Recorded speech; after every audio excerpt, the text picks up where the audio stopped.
हाँ जी दोस्तों, नमस्कार। मैं डॉक्टर राजबाला आपके अपने YouTube चैनल राज चहल एकेडमी पर आपका स्वागत करती हूँ। मित्रों, जैसा कि आप जानते हैं कि हमारी एचसेट पीजीटी हिंदी की कक्षाएं चल रही हैं और जिसमें हम निरंतर आपके पाठ्यक्रम में शामिल जो रचनाएं हैं उन पर व्याख्यात्मक रूप से चर्चा करते हैं। देखिए मित्रों, आरोह भाग 2 हमारा समाप्त होने को है। आरोह भाग 1 हम समाप्त कर चुके हैं। ठीक है, आपको पता ही है कि पहले हम जो रचनाकार हैं उन पर बहुत विस्तृत रूप से चर्चा करते हैं और उसके पश्चात आपकी जो रचनाएं हैं उनकी बात की जाती है।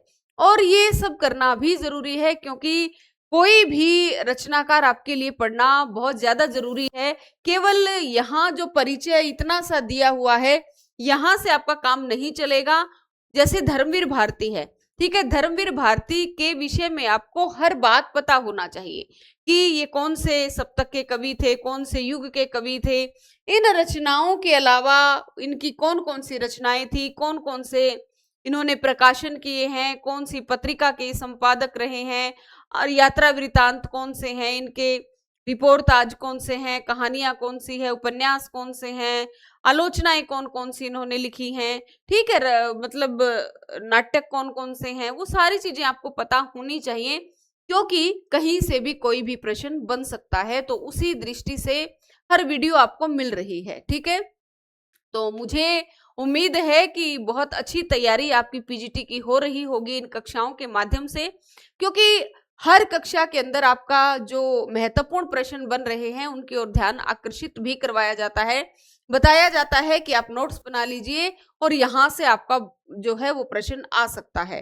ठीक है, तो ये वीडियो आपकी एचटेट की परीक्षा को पास करने में एक बहुत ही महत्वपूर्ण भूमिका अदा करने वाली है।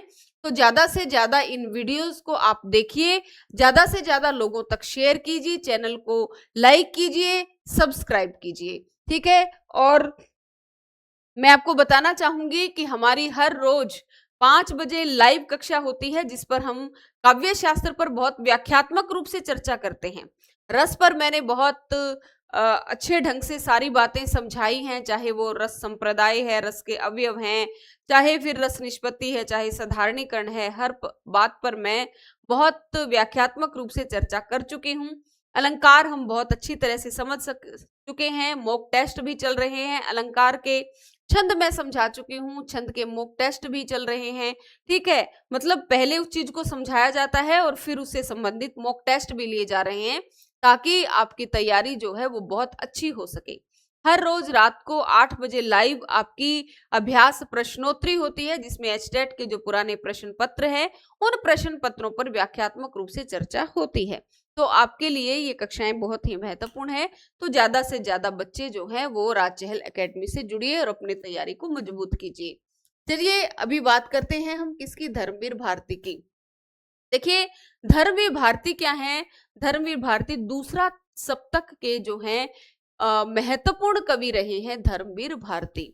और धर्मवीर भारती की क्या विशेषता है, इन्हें जो है वो मिथक का कवि माना जाता है, प्रेम का कवि माना जाता है, ठीक है, रोमांच का कवि इनको माना जाता है। किसको? धर्मवीर भारती को प्रेम की प्यास का कवि भी इनको कहा जाता है। और इनका जन्म कब हुआ था? देखिए, इनका जन्म हुआ था 1926 ईस्वी में, इलाहाबाद के अंतरसुईया मोहल्ले में इनका जन्म हुआ था। इलाहाबाद के अंतरसुईया मोहल्ले में जो है वो इनका जन्म हुआ था। ये कहाँ पड़ता है? उत्तर प्रदेश में पड़ता है। और इलाहाबाद में ही इन्होंने एक परिमल नामक संस्था की स्थापना की थी। मतलब अग्रणी सदस्यों में से एक थे, जो नए कवियों की एक संस्था थी जिसका नाम था परिमल, उसको भी बनाने में इनकी बहुत बड़ी भूमिका रही है। ठीक है, और आपके पाठ्यक्रम में क्या है, देखिए इनका एक संस्मरण लगा हुआ है, काले मेघा पानी दे। काले मेघा पानी दे की विधा क्या है, आपसे पूछी जा सकती है। तो ये क्या है? एक संस्मरण है। देखिए, संस्मरण क्या होता है? संस्मरण होता है जब कोई लेखक अपने पुराने अनुभवों को बहुत ही रोचक ढंग से प्रस्तुत करता है तो वो क्या कहलाता है? वो संस्मरण कहलाता है। मतलब संस्मरण की जो पुरानी यादें हैं उनको दोबारा से नए ढंग से, नई शैली के साथ, नए स्वरूप में प्रस्तुत करना, वो क्या कहलाता है? संस्मरण कहलाता है।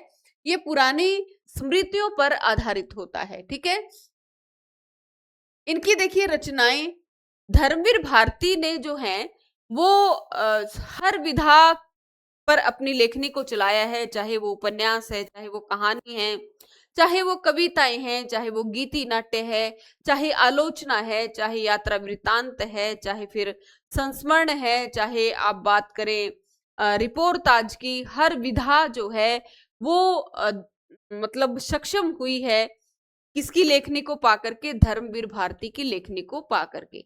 ठीक है, तो हर विधा को इन्होंने संवारा है, हर विधा पर अपनी लेखनी को चलाया है। देखिए, प्रमुख रचनाएं हम देख लेते हैं कि कनुप्रिया। कनुप्रिया जो है वो इनकी बहुत ही सुंदर रचना है। इसमें क्या है, राधा और कृष्ण का वर्णन किया है और एक राधा के माध्यम से एक नारी के मनोभाव जो है बहुत सुंदर तरीके से व्यक्त किए हैं। जैसे कि राधा जो है वो कृष्ण से पूछ रही है कि कनु तुम मेरे क्या हो, कि आज तक मैं नहीं समझ पाई कि तुम मेरे लगते क्या हो। जैसे हमें पता ही है इतिहास में जो राधा है वो कभी कृष्ण की नहीं हो पाई, तो वो पूछ रही है, वो कह रही है कि सखियां मेरा मजाक उड़ाती हैं, लोग मेरे से पूछते हैं कि तुम्हारे कृष्ण लगते क्या है। मतलब इस तरह की पीड़ा जो है वो राधा किसमें व्यक्त की गई है। इसका प्रकाशन हुआ था 1959 में। इसका प्रकाशन कब हुआ था? 1959 में इसका प्रकाशन हुआ था। ठीक है, सात गीत वर्ष, सात गीत वर्ष का प्रकाशन हुआ था 1959 में। दोनों ही कब प्रकाशित हुई हैं? 1959 में प्रकाशित हुई हैं। और ये कविता संग्रह है ठंडा लोहा। ठंडा लोहा का प्रकाशन हुआ था 1952 ईस्वी में। ये भी क्या है, ये भी धर्मवीर भारती का कविता संग्रह है। ठीक है, बंद गली का आखिरी मकान। बंद गली का आखिरी मकान, ये क्या है, इनका कहानी संग्रह है और इसका प्रकाशन हुआ था 1969 में। ठीक है, बंद गली का आखिरी मकान, ये क्या है, इनका कहानी संग्रह है और इसका प्रकाशन हुआ था 1969 में। सूरज का सातवां घोड़ा, सूरज का सातवां घोड़ा, इसका प्रकाशन हुआ था 1952 में। सूरज का सातवां घोड़ा, इसका प्रकाशन हुआ था 1952 में। गुनाहों का देवता, देखिए इनका बहुत ही प्रसिद्ध उपन्यास है। सुधा चंद्र की एक त्रिकोणीय प्रेम कथा इसके अंदर चलती है, तो इसका प्रकाशन हुआ था 1949 में। बहुत ही सुंदर जो है वो इनका मतलब बहुत प्रसिद्ध हम कहेंगे कि इनका उपन्यास है। और अंधा युग, सॉरी क्या नाम है, सूरज का सातवां घोड़ा एक प्रयोगवादी उपन्यास है।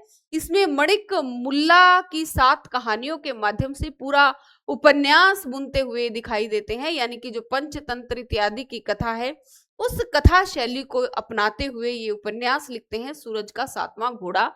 और इस सूरज का सातवां घोड़ा पर श्याम बेनेगल ने इसी नाम से जो है वो फिल्म भी बनाई है, ये भी आपको ध्यान में रखना चाहिए। ठीक है, अंधा युग।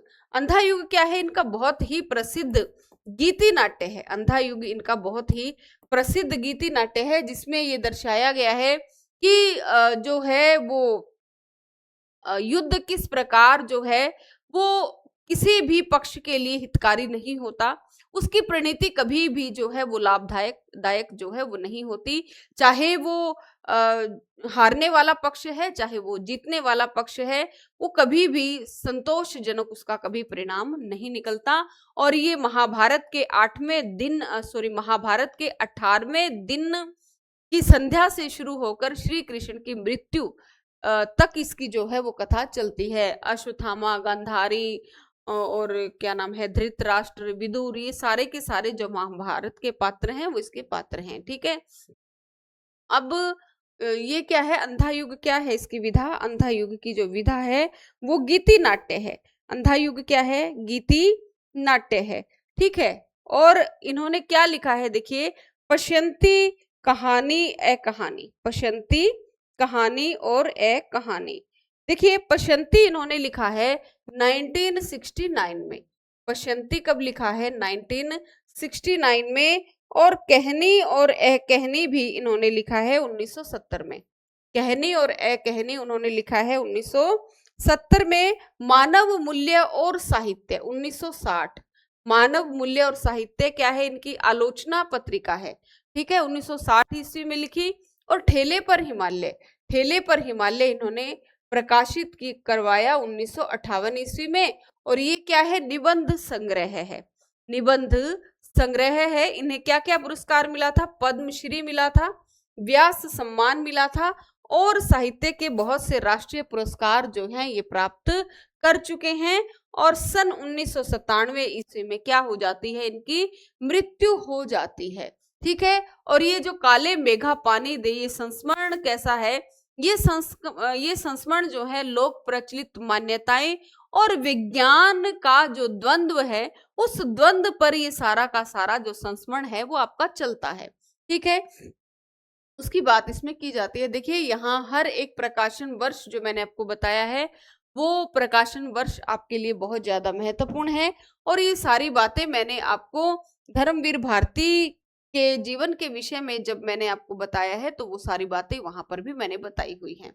देखिए ये पंक्तियां आपकी परीक्षा की दृष्टि से बहुत ही ज्यादा महत्वपूर्ण हो जाती हैं, क्योंकि एक या दो पंक्तियां आपके पेपर में यहाँ से आती ही आती हैं। इसलिए इन पंक्तियों को याद करना आपके लिए बहुत ज्यादा जरूरी है। अपनी सहज प्रवृत्तियों को मत मारो, लेकिन उनके दास भी न बनो।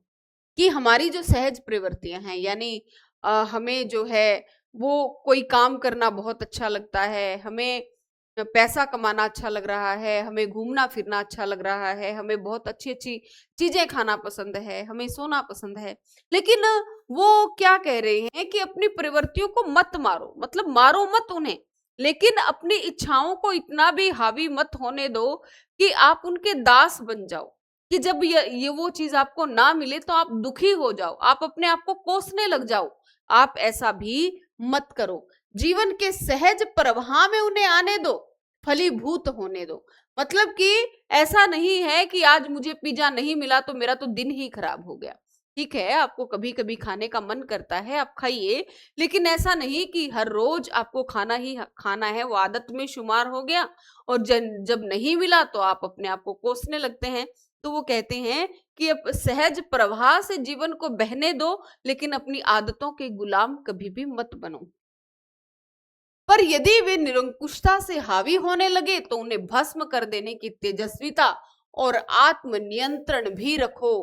कि मतलब कि यदि आपकी आदतें आपके ऊपर पूरी तरह से हावी होने लग जाएं, जैसे बीड़ी पीने वाला है, शराब पीने वाला व्यक्ति है, यदि उसे लगे कि ये जो चीजें हैं उसके जीवन को तबाह कर रही हैं, लेकिन फिर भी वो छोड़ नहीं पा रहा है, तो ये सबसे बड़ी जो है वो उस व्यक्ति की हानि है। उसे क्या है, अपने मन को इतना दृढ़ कर लेना चाहिए, इतना तेजस्विता अपने अंदर भर लेनी चाहिए कि वो आदतें उसके ऊपर कभी भी हावी न होने पाए। देखिए कितनी सुंदर बात जो है वो कह रहे हैं धर्मवीर भारती इन पंक्तियों के माध्यम से।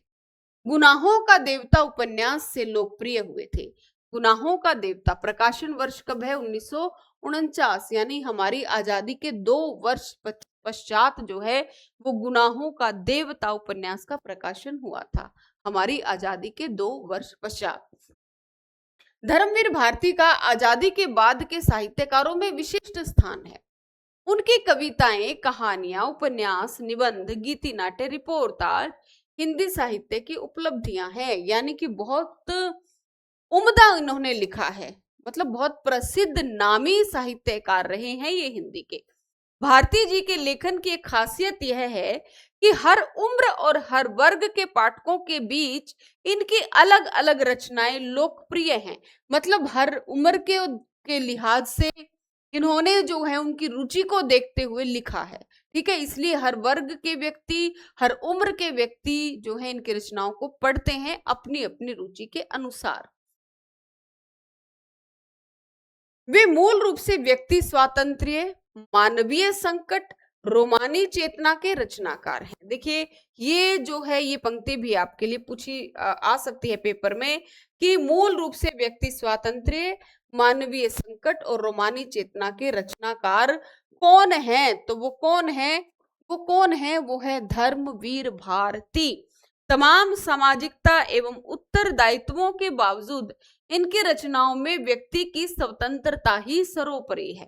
ठीक है, कि ठीक है मनुष्य के ऊपर बहुत सारी सामाजिक मान्यताएं हैं, सामाजिक रूढ़ियां हैं, उनके प्रभाव है, उसके ऊपर बहुत सारे उत्तरदायित्व हैं, परिवार के भी हैं, समाज के भी हैं, देश के भी हैं।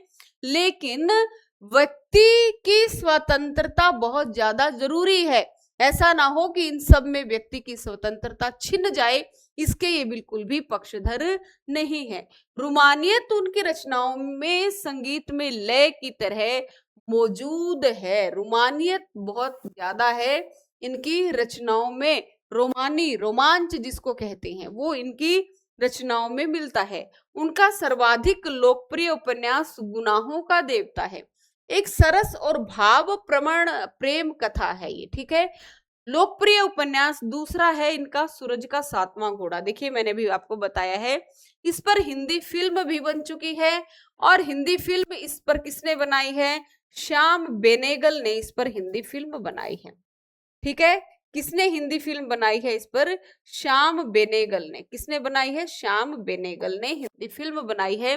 इस उपन्यास में प्रेम को केंद्र में रखकर निम्न मध्यम वर्ग की हताशा, आर्थिक संकट, नैतिक विचलन और अनाचार को चित्रित किया गया है। और ये जो कहानी है सूरज का सातवां घोड़ा की, वैसे ये उपन्यास है जो 1952 ईस्वी में प्रकाशित हुआ। इसमें क्या है, एक माणिक मुल्ला है, ठीक है। माणिक मुल्ला नाम का एक व्यक्ति है जो किस्सा गो है, और इसके किस्सा गोई के माध्यम से ये सारी कथा जो है वो बुनी गई है, ठीक है। और इस पर फिल्म बनी है। फिल्म किसने बनाई है? श्याम बेनेगल ने बनाई है।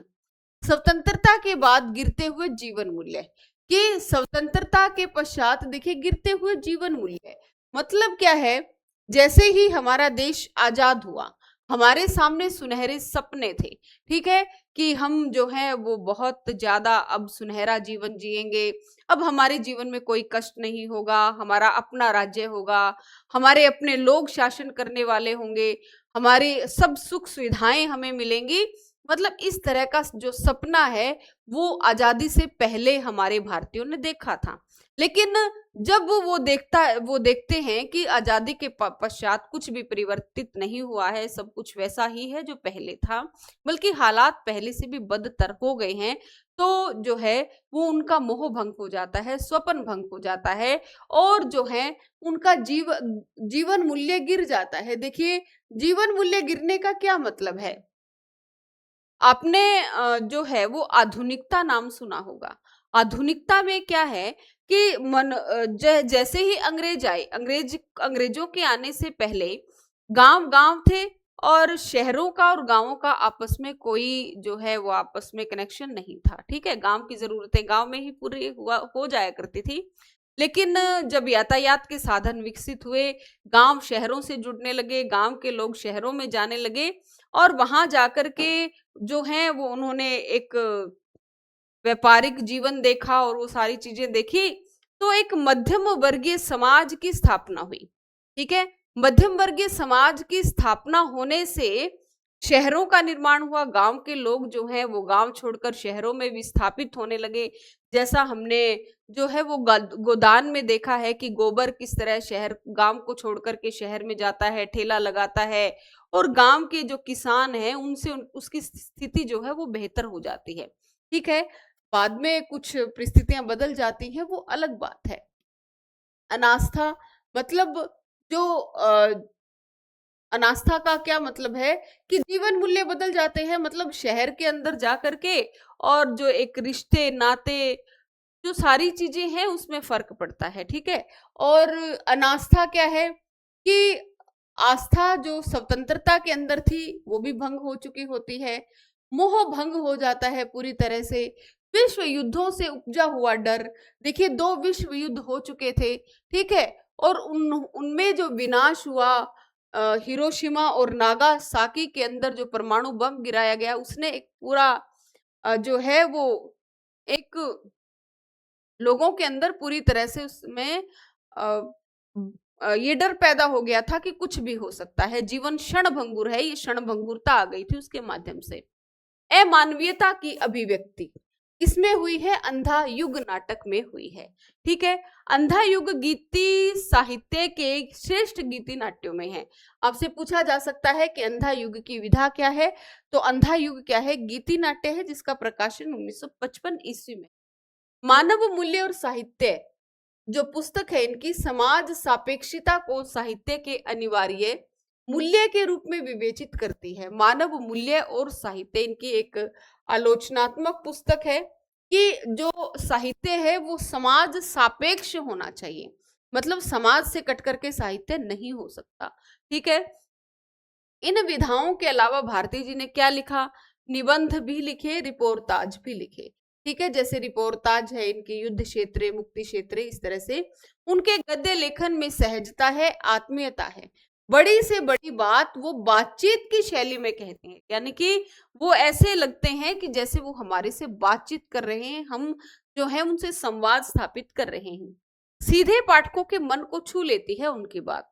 एक लंबे समय तक हिंदी की साप्ताहिक पत्रिका धर्म युग में इन्होंने जो है वो संपादन कार्य किया और हिंदी पत्रकारिता को सजा संवार कर पत्रकारिता एक मानक रूप प्रदान किए। धर्मयुग पत्रिका कहाँ से निकलती थी, ये धर्मयुग पत्रिका जो है वो बंबई से निकलती थी। कैसी पत्रिका थी, ये साप्ताहिक पत्रिका थी। ये चीजें भी आप ध्यान में रखेंगे, यहां से भी प्रश्न आपका बन सकता है। ठीक है, और ये जो काले मेघा पानी दे, ये क्या है, इस संस्मरण है। आपसे पूछा जा सकता है काले मेघा पानी दे की विधा क्या है, संस्मरण है।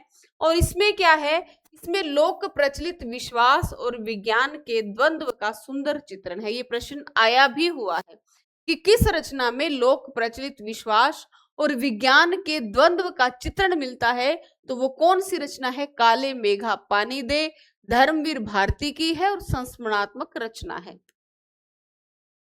विज्ञान का अपना तर्क है और विश्वास का अपना सामर्थ्य है।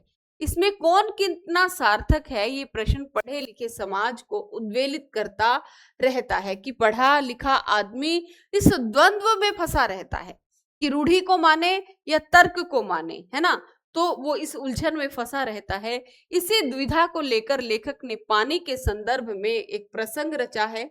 आषाढ़ का पहला पखवाड़ा बीत जाने के बाद भी खेती और बहुत सारे प्रयोगों के लिए पानी न हो तो जीवन चुनौतियों का घर बन जाता है। उन चुनौतियों का निराकरण विज्ञान नहीं कर पाए तो उत्सव धर्मी भारतीय समाज जो है वो चुप नहीं बैठता, वह किसी जुगाड़ में लग जाता है, प्रपंच रचता है। हर कीमत पर जीवित रहने के लिए अशिक्षा और बेबसी के भीतर से उपाय और काट की खोज करता रहता है। जैसे कि हम देखते हैं ना कि जब बारिश नहीं आती तो विभिन्न प्रकार के प्रपंच किए जाते हैं। कोई जो है वो इंद्र देवता को खुश करने के लिए कढ़ाई लगा रहा है, कोई जो है स्वामिनी लगा रहा है, कोई बहुत ज्यादा, मतलब ये कहते हैं ना कि बहुत ज्यादा पुण्य लगाओ, इंद्र देवता खुश हो जाएंगे, फिर वो बारिश कर देंगे। तो वो सारी की सारी क्या है, अपने मन को बहलाने के लिए कुछ उत्सव या कुछ उपक्रम जो है वो किए जाते हैं। लेखक ने अपने किशोर जीवन के संस्मरण में दिखलाया है कि अनावृष्टि दूर करने के लिए गांव के बच्चों की इंदर सेना, गांव के बच्चों की सेना का क्या नाम था, इंदर सेना, द्वार द्वार पर पानी मांगती है। और लेखक का तर्कशील किशोर मन भीषण सूखे में उसे पानी की निर्मम बर्बादी के रूप में देखता है। इसे किशोर मन का वितर्क नहीं, वैज्ञानिक तर्क ही कहना चाहिए। और विज्ञान विषय को इतने दीर्घ काल तक पढ़ाई और विज्ञान उपलब्ध आविष्कारों से अपने जीवन को भौतिक सुख सुविधाओं से भरते रहने के बावजूद इस देश के जनमानस में ऐसी वैज्ञानिक दृष्टि का जन्म पाना अफसोसजनक ही कहा जाएगा। कि यहाँ लेखक कह रहे हैं कि हमने बहुत ज्यादा तरक्की कर ली है, नए नए आविष्कार कर लिए हैं, भौतिक सुख सुविधाओं से हम संपन्न हो गए हैं, लेकिन फिर भी हम जो हैं वो तर्कशील नहीं बने हैं, अभी भी रूढ़ियों के पीछे भाग रहे हैं। पर जनता के सामूहिक चित्त में बैठे विश्वासों का क्या करें, जिनसे संचालित होने वाले कुछ लौकिक कर्म कांड जो है वो संस्कृति के घटना के रूप में हमें लगते हैं। यदि वे विश्वास प्रत्यक्षतः जानलेवा या नस्ल, जाति, मजहब और लिंग के आधार पर किसी समुदाय के लिए अपमानजनक हो, तब तो उन्हें अंधविश्वास कहकर उनका शीघ्र अतिशीघ्र निराकरण ही करना चाहिए। पर यदि कुछ विश्वास विज्ञान सम्मत न होकर भी उक्त तरह से हानिकारक ना हो, तो उनके साथ भी उसी प्रकार का बर्ताव क्या उचित है? ऐसा करने में क्या हमारे सांस्कृतिक मन के खाली खाली हो जाने का खतरा नहीं है? ठीक है, वो क्या कहते हैं कि चलिए ठीक है, बहुत सी बातें जो हैं वो परंपरा से चली आ रही हैं, रूढ़ी से चली आ रही हैं, लेकिन वो कहते हैं कि अगर उन परंपराओं से किसी का नुकसान नहीं हो रहा है, किसी किसी की जो है वो अस्मिता को खतरा पैदा नहीं हो रहा है, तो उन परंपराओं को, उन रूढ़ियों को मानने में नुकसान ही क्या है? वो हमारी सांस्कृतिक धरोहर की निशानी वो बता रहे हैं। विश्वास की भी तो एक रचनात्मक भूमिका हो सकती है, आपातकाल में निराशा दूर करने या अधीरता को थामने अथवा विभक्त जनचेतना को जोड़ने के अर्थ में। अब सवाल रह जाता है कि बारिश के लिए किए जाने वाले ये सारे भोले प्रयत्न किस प्रकार, किस कोटि के अंतर्गत ले? लेखक ने कोई निर्णय नहीं दिया है, पर एक बात स्पष्ट उन्होंने की है कि जीजी की संतुष्टि और उनके प्रति, अपने प्रति उनका सद्भाव बचाए रखने के लिए वह उन तमाम रीति रिवाजों को ऊपरी तौर पर ही सही अपनाने को बचपन में बाध्य बना रहता था। इससे क्या संकेत लिया जा सकता है? विज्ञान का सत्य बड़ा है या फिर सहज प्रेम का रस, या दोनों? कि कई बार क्या होता है कि अपनों की खुशी के लिए भी हम क्या है, कुछ परंपरागत, कुछ रूढ़िवादी बातें मानने के लिए जो है वो बाध्य हो जाते हैं, ताकि हमारे बड़े खुश रहें, है ना? हम देखते हैं कि शादियों में या फिर त्योहारों पर बहुत से ऐसे रीति रिवाज जो हैं वो किए जाते हैं, जिनका जो हमें ये लगता है कि इनका क्या औचित्य है, इनका ये कोई सब बकवास है, क्या मतलब है इन चीजों का? लेकिन फिर भी कि हमारे बड़े इन चीजों को करके खुश हो रहे हैं, तो हम सहज रूप से उनको स्वीकार कर लेते हैं, क्योंकि उस रूढ़ी में, उस परंपरा में उनका प्रेम भाव छिपा हुआ होता है ना? तो उस प्रेम भाव से अपने को जोड़ने के लिए, उस प्रेम भाव से अपने तार जो है वो जुड़े रखने के लिए, हम उन रूढ़ियों को भी स्वीकार करने के लिए जो है वो सहज भाव से तत्पर रहते हैं। तो यही बात यहाँ पर धर्मवीर भारती में दिखाई पड़ती है। वो कहते हैं कि मैं पढ़ा लिखा था, सब बातें जानता था कि पानी की वैसे ही कमी है, और ये लोग जो हैं वो पानी मांग मांग कर गलियों के अंदर कीचड़ करते हुए फिर रहे हैं, और इसके माध्यम से इंद्र देवता को खुश करने की बात कर रहे हैं। इसमें कोई तर्क तो है नहीं, लेकिन फिर भी जो मेरी जीजी थी वो मुझसे इतना प्रेम करती थी और मुझे ऐसा करने के लिए कह रही थी, समझा रही थी, वो लड्डू बना रही थी, तो वो सारी बातें इसमें बताते हैं। तो वो कहते हैं कि उस प्रेम से जुड़े रहने के लिए मैं उस रूढ़ी को मानने के लिए तैयार हो गया था, यानी कि मैं उस सहज भाव से उसे स्वीकार कर रहा था। ठीक है, तो ये थोड़ी सी हमने आज भूमिका पढ़ी है। कल काले मेघा पानी दे, ठीक है, इस संस्मरण को हम पूरी मूल रूप से पढ़ेंगे। और आज के लिए इतना ही, कल मिलते हैं अगली वीडियो में। जय हिंद, जय हिंदी।